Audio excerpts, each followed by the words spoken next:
हामी चाहिँ यहाँदेखि उकालो गुम्पा गाउँको यो बाटो हिँड्दै थियौँ मैले। लगभग 10 बजीतिर अब अहिले 35 त्यति भएको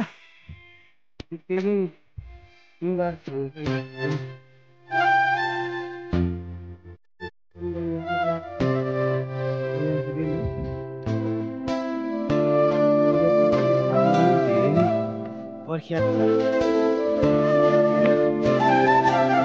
यस्तै छ ठ्याक्कै यामबुदेनको शेर्पा गाउँ हुँदै हुँदै चाहिँ यो खोला भएको ठाउँमा आइपुग्यो। यसको निकै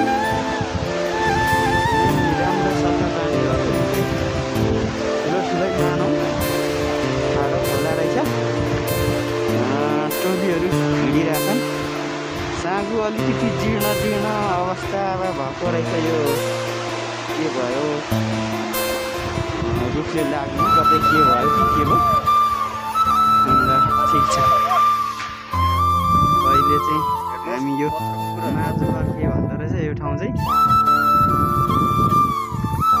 यहाँ ठ्याक्क यो ठुलो खालको कुकुर भोटे कुकुर के भन्दो रहेछ निकै ठुलो तर अलिक बुढो रहेछ मान्छेलाई केही नगर्दो रहेछ।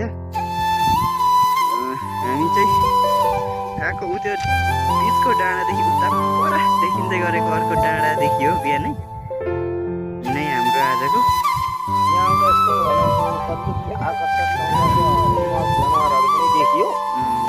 हेर्नुहोस् तपाईँहरूको यस्तो वस्तुहरू मान्छे भन्दा बुद्धिजीवी हुँदो रहेछ देख्न सकिन्छ। यो पर फुलिरहेछ यो फुलेको के अरे यो परको साँप भन्दो रहेछ है घोगे चाँप हो।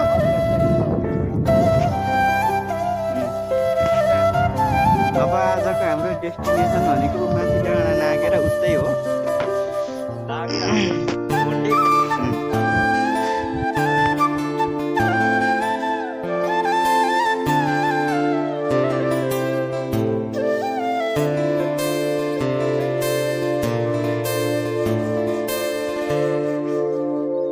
हामी चाहिँ टक्क त्यो लास्टको डाँडाबाट आइपुगेर